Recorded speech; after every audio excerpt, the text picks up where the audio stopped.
Clasificación B, bajo supervisión de un adulto.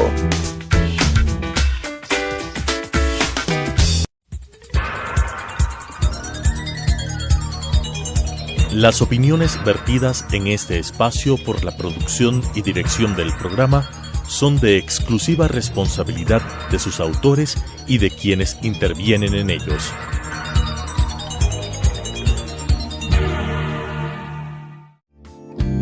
La aceptación de nuestra realidad nos dará la oportunidad de saber que estamos dispuestos a seguir adelante con lo que nos toca. Te invito a acompañarnos. Hoy es un buen día para empezar de nuevo. Telesucesos Canal 29 presenta Frente a la Vida con Juan Diego Umpierres.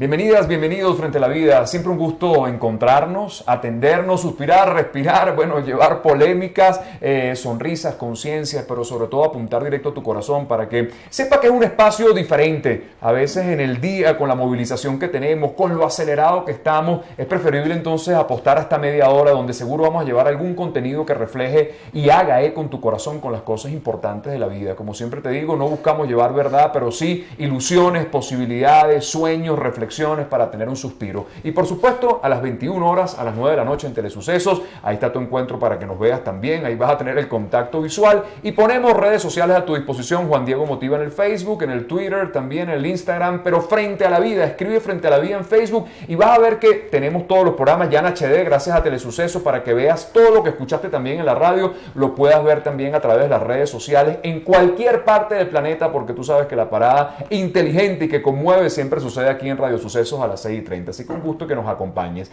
El debate se encendió en programas anteriores con el rabino Max Gold y con Rafael Lugo, escritor y jurista. Esto va a ser el 29 de junio en el Paseo San Francisco, un debate, que lo hemos prometido, eso va a transformar, va a movilizar y por supuesto nos vamos a confrontar en un tema existencial como la misma existencia de Dios, valga la redundancia, y por eso quisimos hoy también traer un programa para seguir dándole estos pequeños abreboca. Aquí podríamos debatir 5.000 años más, pero vamos a buscar un poco eso, que algo apunta a tu corazón. Quedaron cosas pendientes del otro programa. Bienvenido, Rafael, bienvenido, Rabino. Recuerdo que habíamos cerrado un poco hablando, de que quizás el judaísmo tomó la exclusividad en algún momento, pero que podríamos también desnudar una cantidad de pensadores, filósofos, religiones, que también pueden tener un planteamiento válido. Pero la pregunta, me la contestas tú al comienzo, ¿no sentimos que toda esa filosofía y esas corrientes en el fondo hablan de lo mismo, con diferentes matices, pero todos sugieren la posibilidad de la existencia de un ser indudablemente, superior y gigante que termina de controlar todo lo que pasa acá? Sí, incluso el ateísmo. Perdón. Es decir, quisiera decir algo. Y siempre que hay un debates como los ateos siempre salen con una ventaja, que es el ateísmo, que es una creencia unificada, una creencia bien clara, encuentra otras centenas de miles de creencias. Entonces, cuando el teísmo no es una creencia unificada, entonces podemos hablar acá del Dios en la definición de Dios de la religión católica, la definición de Dios en la religión hindú, budista, etc. Entonces el argumento ateo siempre tiene un campo mucho más grande donde apuntar defectos. Esto es una desventaja que tenemos lo que venimos a hablar de Dios. Por eso quisiera sugerir o quisiera yo hablar principalmente del Dios, que es el Dios como entendió Abraham, que es el papá del monoteísmo, es decir, el Dios monoteísta en su origen. Y este Dios monoteísta en su origen mismo, como hablamos en el programa anterior, Richard Dawkins, que es una de las figuras más importantes en el mundo ateísta, gran biólogo, gran cientista hoy en día, también está de acuerdo que sí, que si vamos a ver los detalles en la biología en general, sí se puede encontrar una firma sí se podría encontrar una firma de un ser supremo, y es de este ser supremo que yo estoy hablando. Lo que viene de acá adelante ahí vienen las interpretaciones de cada religión y obviamente yo voy a defender mi posición. Claro, pero tú defiendes tu posición, pero me llamó la atención en el programa pasado cuando tú te declaraste absolutamente creyente en la teoría evolucionista, cosa que a mí me impactó porque tú eres un rabino ortodoxo y además cuando hablaste ahorita también de la creación de esos 5.777 años, haces una aclaratoria de que no, de que ese no es el tiempo, que ese es el tiempo de la aparición del hombre inteligente y eso es una interpretación muy cabalista de algún modo, te pregunto. Así es, cuando se empezó a hablar de Darwin, el concepto de Darwin en su tiempo, había un gran rabino, que era el gran rabino de Israel, llamado Rabino Abraham Kook, que era un hombre muy cabalista, muy intelectual, moderno, conocedor tanto de los temas laicos cuanto religiosos. Y los rabinos en general alrededor del mundo atacaban a Herschel Dawkins. Y cuando sale una carta del rabino Kook, y dice, señores, dejen de atacarlo. Lo que el hombre está diciendo no es ninguna novedad para nosotros. No solamente que es verdad, sino que es un gran secreto de la Cábala que lo tenemos guardado por miles de años y lo trae esto a luz en el momento y ahí surge una línea, la línea con la cual pertenezco yo, la línea creemos exactamente como nos enseña la Cábala, de que sí, hubo una evolución y esto no descubrió Darwin, esto habla la Cábala hace 2000 años atrás, pero una evolución direccionada. ¿Sí? En el último programa, Rafael me dijo, no, yo le comenté antes, yo le dije, mira, si estamos hablando de accidentes, como el ejemplo del mono, que se da una máquina para máquina de escribir al mono, para que haga una obra de Shakespeare, es necesario que sea accidental, que me salga accidentalmente, hojas y hojas y hojas que capaz en nuestro planeta no sería suficiente para guardar tantos intentos. Lo mismo con la evolución. La probabilidad de que una célula cambie es de 100 millones por 10. Es decir, la probabilidad de que haya un cambio chiquito entre un ser y otro, mismo en nuestro cuerpo, es muy chica. Entonces, si vamos a hablar de casos que salieron de esto accidentalmente, estamos hablando de un número de masa física tan grande, que sería imposible que, entonces tú me decís, pero eso existió, sí, pero existió en cantidades mínimas, sigue siendo un gran milagro, sigue siendo algo inexplicable. A ver, quisiera que me expliques qué significa, cuando hablaste esto de que el cabalista dijo, Charles Darwin tuvo la razón, nosotros ya lo sabíamos, pero lo teníamos en secreto. Es decir, eso ya lo sabían, pero nadie más lo sabía, era un secreto. Ya, a mí esas cosas me llaman mucho la atención, ¿no? Hay un ejemplo con el tema de las revelaciones de la Virgen de Lourdes, que dije que habían 3 secretos revelados y que uno de esos era un atentado contra el Papa Juan Pablo. Le hubieran avisado para que se quite, pero lo dijeron cuando ya hubo el atentado. Es decir, yo no, en las cosas que ya sabíamos y era un secreto, te digo con mayor respeto, claro, no puedo creer.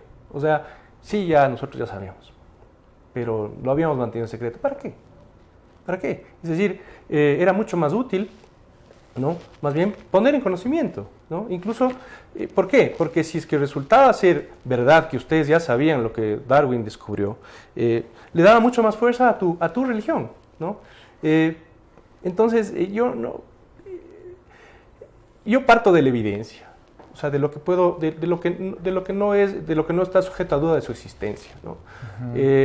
Las religiones viven de la especulación, ¿no? Y viven de el atribuirse un conocimiento que casi nunca es fácil casi nunca es contrastado ni demostrado. Resulta casi una especie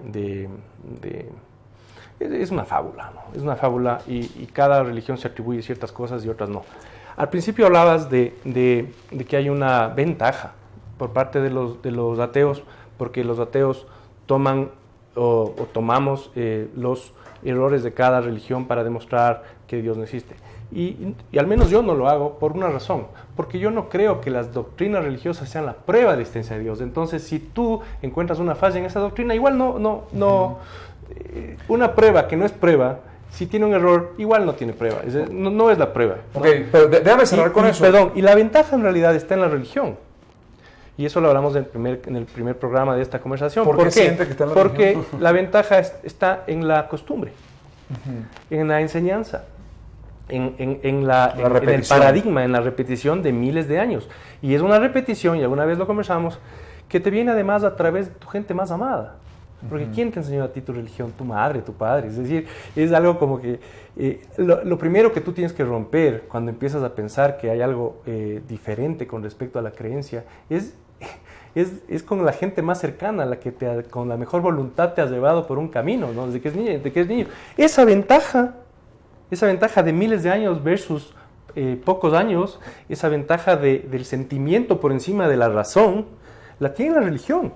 No lo tiene el ateo. Voy a cerrar con dos cosas que te voy a dejar para la próxima parte. Una, los secretos de la religión a través de la historia. ¿Será que la religión sabe mucho más y que tiene mucho miedo de destapar eso por temor a que quizás todo pueda ser un mito? Suelto esa pregunta también. Y nada, un poco revisar eso. Dice, nuestros seres queridos son los que nos aportan en algún punto la religión, y eso en algún punto, en tu caso, tú lo rompiste. Quisiera saber cómo se llega a la convicción de ser un ateo con eso, con el compromiso que tú lo tienes, y qué se rompió en tu vida que asumiste, bueno, que esa era una postura también válida, como quizás algo tocó tu corazón y aceptaste el camino de la religión como posibilidad de la fe. Hoy debatimos frente a la vida, si Dios existe, ¿dónde está? Bueno, 29 de junio, Paseo San Francisco, no te lo puedes perder. Regresamos frente a la vida. El debate se pone todavía más caliente detrás de las cámaras. Pregunto, Rafael, ¿tú no sientes que hay una cantidad de secretos, quizás es un poco la postura, que están ahí todavía escondidos y que muchas religiones tienen temor como abrir esos expedientes, por decirlo de alguna manera, y que una cantidad de cosas no puedan ser en este momento ni incluso ser compatibles con la ciencia, y es mejor mantenerlos calladitos y mantener, como quien dice, el mito para además tendría una razón, quizás desconectar a la humanidad de la creencia no sería un gran peligro? No, a ver, vamos en orden. Lo primero, yo no creo en la información que las religiones van soltando de forma calculada, ¿no? Como lo de hace un ratito. Nosotros ya sabíamos, pero lo teníamos en secreto. En el otro caso, yo creo que hay suficiente conocimiento e inteligencia en muchos, digamos, líderes de comunidades religiosas, pero que no les conviene soltar porque se van abajo las doctrinas, se van abajo los dogmas, se van abajo se va abajo el cuento y se vuelven débiles. Ahora, en eso el judaísmo tiene una gran ventaja, y es que han sido suficientemente inteligentes para permitir los cabalistas, ¿no? Entonces, claro, porque tú tienes ahí pensamientos... El upgrade. Esos son pensamientos, desarrollos diferentes. O sea, yo no creo que haya habido el caso jamás de un cabalista condenado a la hoguera, ¿no? Y si lo trasladas a otro tipo de religiones, sí, por irse en contra, ¿no? Como Giordano Bruno, claro. por decir algo tan lindo como, si Dios es infinito, deben haber infinitos mundos, a la hoguera, ¿no? A la hoguera. Y eso, por ejemplo, hubiera sido perfectamente un acto de interpretación cabalística, es decir, y nadie salía mal parado por eso. En eso el judaísmo ha tenido una gran ventaja. Y también por algo Israel es un país súper evolucionado y civilizado. Es porque ha permitido el pensamiento, ¿no? Pero eso no hay que mezclar con la parte de la religión y de la congregación y de los fieles y del pensamiento que nos lleva a un sitio porque nos conviene de muchas maneras, ¿no? Eso es lo primero que te tendría que decir. Y con respecto a soltar el aprendizaje familiar, eso, a mí me gusta la epistemología, ¿no? Y la nosología. Es decir, te paras un día a pensar, ¿por qué creo en lo que creo? ¿Por qué sé lo que sé? ¿No? Y empiezas a hacer un camino hacia atrás, ¿no? Y yo les he conversado con amigos, con amigas, y les he preguntado, ¿de dónde crees tú que viene el machismo, por ejemplo? ¿No? A las mujeres, ¿no? que sufren el machismo y que ahora ya hay una posición muy firme en contra de eso. ¿De dónde viene? Y empiezan a hacer claro, y viene un análisis viene de los papás, los abuelitos, y el hijito con ciertas prerrogativas sexuales, la hijita no, mi hijo es un galán, mi hija tiene que ser una virgen, y así para atrás, claro. Y llegas al Génesis, donde la culpable de todo fue Eva, ¿no? Claro. Pasando por una serie de mujeres a las que les echaron la culpa de todo y a las que había que apedrear también a veces. Entonces, pero no será un pretexto. Por eso, en ese camino, perdón, ya para terminar, en ese camino de pensar, de analizar por qué creo lo que creo, en un momento dado llegué al punto en que había que analizar bien el origen de esa creencia, el origen de los conocimientos y el valor de la evidencia. Y qué significa evidencia y luego qué significa ciencia. O sea, yo obviamente nací ateo, pero al primer día ya estaba en la iglesia y creo que a ti te dije que yo probablemente sea ya un ateo convencido, tal vez desde hace 3 años no más. Porque eras agnóstico. Y en un punto fui agnóstico, pero tengo 43 años, o sea, no es un camino de un día para el otro, ¿no? Ok.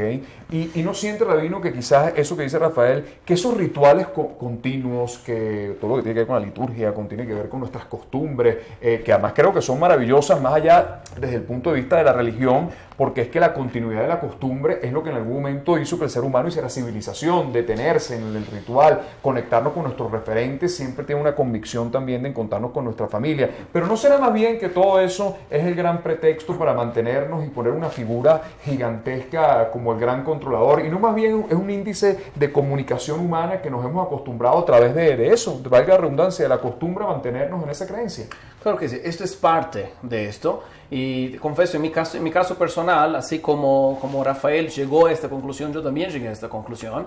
Yo nací ateo y seguí siendo ateo después. No me llevaron a la iglesia, ni a la sinagoga, ni a la mezquita, en ningún lado. Yo tuve una educación ateísta por parte de mi papá. ¿Tu papá es ateo? Sí, hasta hoy.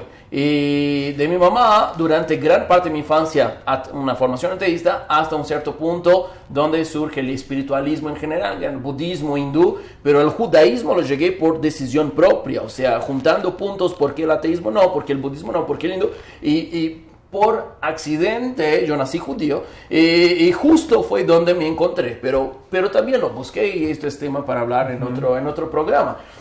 Pero lo que me dices es la necesidad del hombre en los rituales, las ceremonias, las explicaciones, etc. Obvio que es necesario. Y te confieso, hasta mis 18 años, toda mi adolescencia, he cumplido el judaísmo principalmente por el factor, esto me hace bien. Es decir, me encanta la educación judía, los valores, las tradiciones, la religión, las leyes.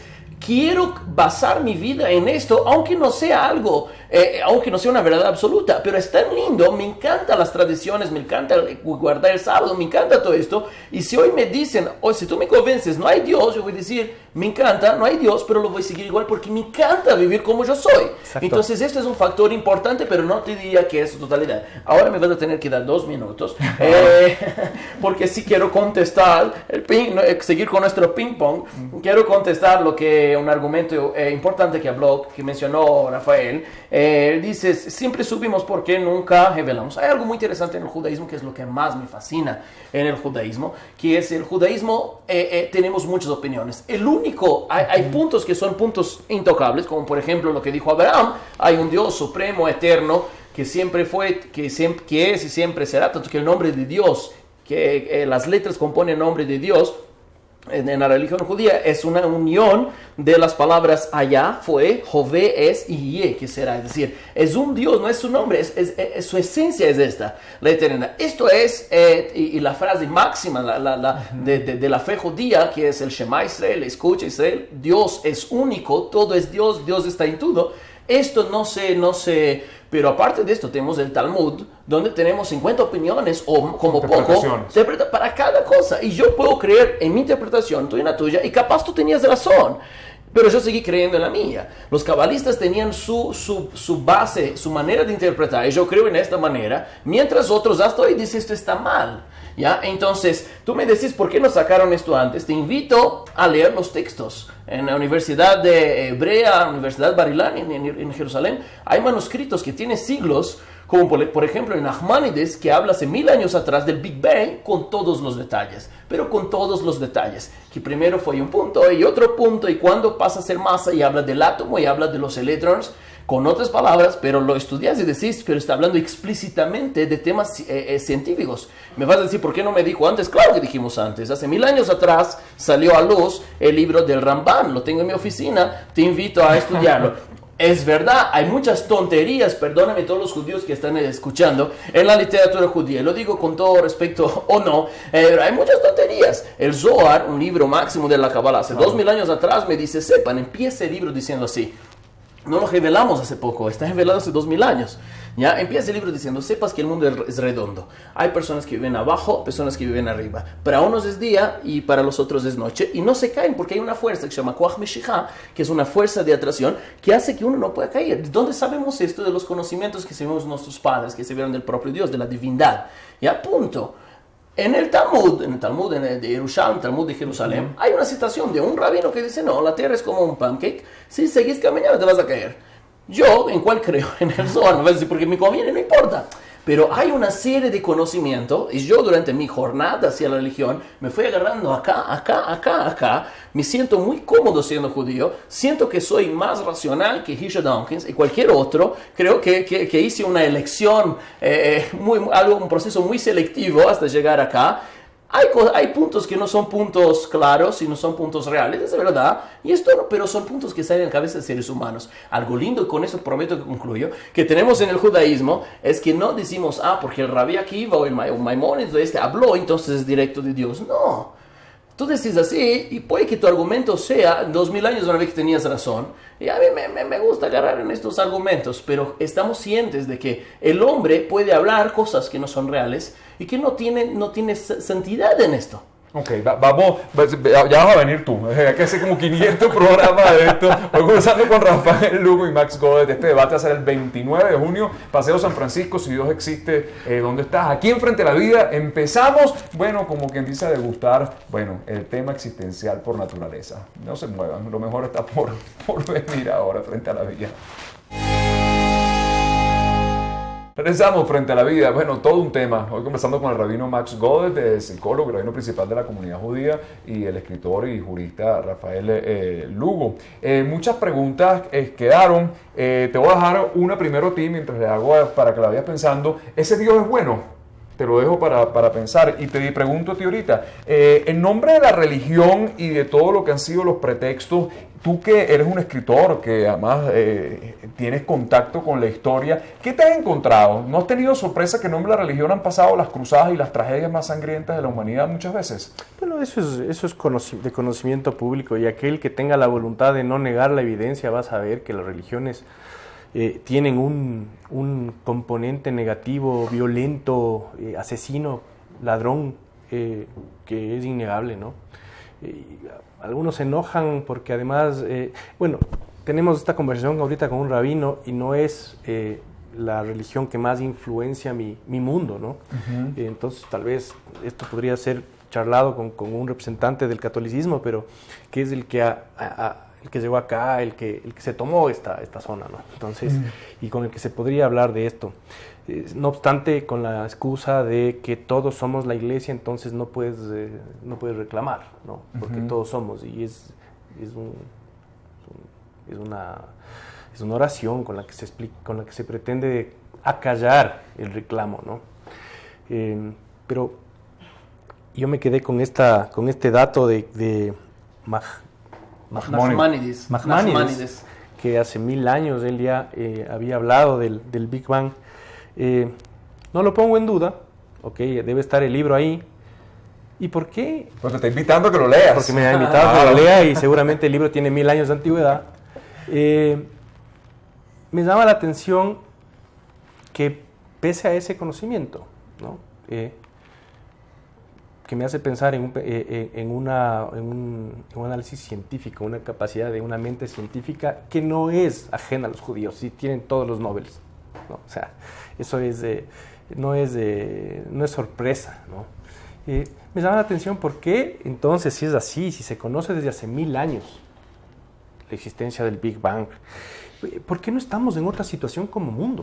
Uh-huh. Es decir, la ciencia que hace 200 años, o hace 300 años, o hace 100 años, ha traído a grandes avances en la medicina, por ejemplo, en la teletransportación, en el transporte, en la telecomunicación, tantas cosas, ha tenido que esperar el fin de la Edad Media para el comienzo del Renacimiento, y luego hasta la Revolución Industrial, para que hayan ciertas cosas, cuando el pueblo judío ya ha tenido la respuesta del Big Bang hace 1000 años, ¿no? ¿Cuál es, en ese caso, sin poner en duda eso, ¿para qué? ¿Para qué guardarse ese conocimiento? Incluso para ustedes mismos, que la han pasado muy mal, ¿no? Sabiendo tanto. Ahora, lo que tú me hablas es, imagínate lo que es que un pueblo haya conocido hace 1000 años del Big Bang. Ese pueblo debería estar, primero debe haberse evitado un montón de cosas. Y el mundo, además, no son egoístas, nos han compartido un montón de su tecnología y su conocimiento, el mundo debería estar ya en otro sitio, y no es así. ¿Cuál es la razón para guardarse esa información tan importante, Max? Ok, ¿puedo contestarlo? Sí, breve. Breve, ya, muy breve. ¿Por qué entonces esto no salió a luz antes? Por una cuestión muy clara. Siempre fuimos, no me quiero hacer víctima como judío, pero históricamente jamás tuvimos fuerza para hablar, jamás se escuchó lo que hablamos, ¿sí? El Talmud fue censurado, el Talmud que yo tengo en mi oficina es censurado, se sacó todo lo que la iglesia, me da lástima, me da pena hablar sin que esté el padre Francisco, pero es obvio, el Talmud fue censurado, la Cábala fue censurada. Hasta 500 años atrás, el que hablase cualquier cosa que no era de acuerdo con los padrones de la iglesia moría quemado. Entonces no nos convenía comprar más de esta pelea. ¿Cuándo? Pero esto siempre fue estudiado. El Nachmanides es algo tan básico. Cualquier niño judío debe saber esto desde los 5 años. ¿Sí? Ahora, ¿qué pasa? Vino el iluminismo, estamos hablando de la revolución industrial, estamos hablando de hace un poco más de 200 años atrás, y hay una clara separación entre la religión en el mundo judío y el mundo laico, el mundo científico. Entonces, los religiosos quedan isolados en sus guetos, cerraditos, sin voz, o sea, lo que ellos van a hablar no interesa absolutamente a nadie, mientras los laicos salen totalmente de esto.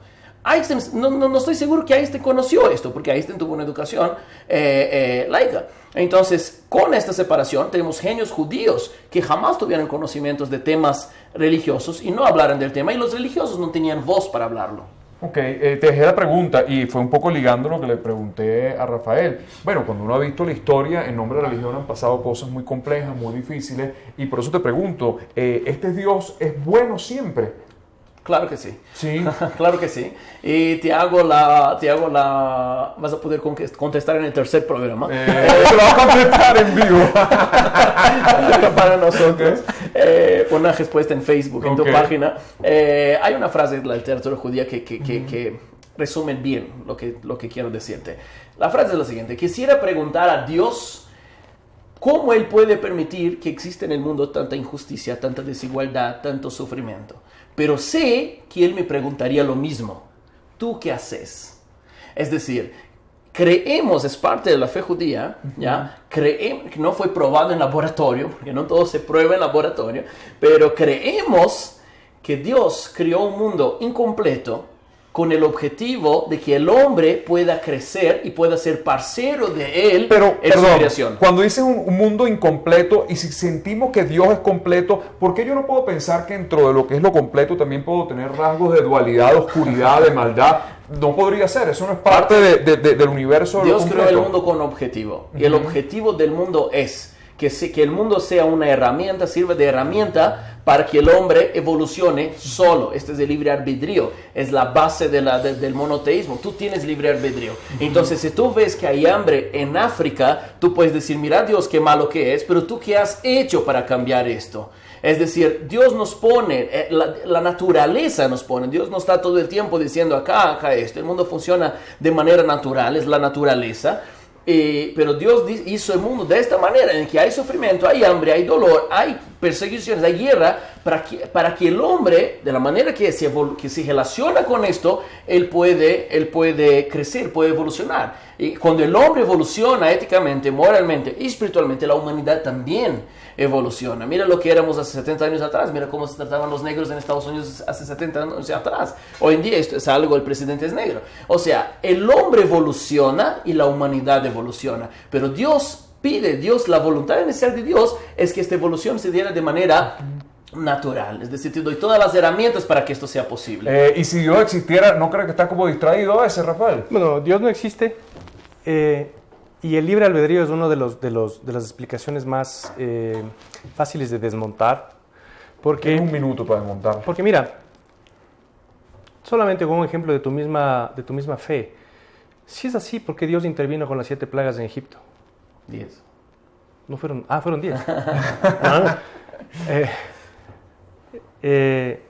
Intervino para que al final los faraones decidan, luego de hacerles pasar un montón de cosas, y le ganó a Osiris además el pleito. Y entonces no hay tal con el libre albedrío. Y además hace pocos días vimos la matanza en Orlando. ¿Sí? Claro, impactante. Tú me vas a decir que es más importante el libre albedrío de un asesino que la vida de 50 personas. Lo siento, no. Yo no me como el cuento del libre albedrío como una respuesta a por qué Dios no aparece. Porque si bien es cierto, hay cosas en las que sí somos responsables, ¿no? Y por eso ustedes convirtieron un desierto en un paraíso, ¿no? Hay otras cosas en las que no. Por supuesto que no. Nosotros no podemos hacer nada para evitar lo que pasó en Orlando, ¿verdad? No podíamos. No es algo que Dios nos puede reclamar a nosotros. ¿Dónde estabas tú? ¿Por qué no fuiste a Orlando? El extremismo islámico se puede combater. Por supuesto. Pero hablemos. ¿Y por qué no lo hacen? ¿Por libre albedrío? Por incompetencia. Ya. No, pero mira, un tema. Mira. El extremismo islámico o cualquier forma de extremismo, ¿no? Lo hemos vivido a través de la historia con varias religiones. Pero utilicemos solo este ejemplo. El libre albedrío es solamente una explicación para darle sentido a este Dios todopoderoso, bueno, que siempre ha existido, que siempre existirá, que sabe todo y que no hace nada. Bueno, me tengo que ir a cerrar el programa. Esto va a ser el 29 de junio, o sea, abre boca, porque lo que vamos a debatir, además vamos a tener al padre Francisco Armengol y al antropólogo Daniel Castro para dar diferentes corrientes, bueno, ver dónde nos acercamos, dónde nos distanciamos, sin ánimo de verdad, y que cada quien pueda sacar sus conclusiones y llevarlas en su conciencia y su corazón. Gracias, Rabino, por estar aquí. Gracias, Rafael, por estar aquí. Todo un honor, un panel de lujo. El 29 de junio, Paseo San Francisco. Si Dios existe, ¿dónde está? No te lo puedes perder. Hasta un próximo Frente a la Vida.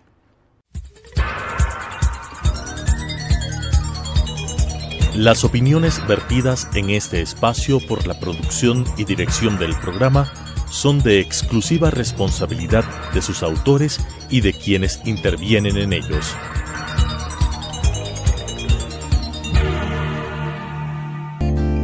Los triunfos no se miden por las victorias. Habrá derrotas que más temprano que tarde agradeceremos y evaluaremos como éxitos favorables.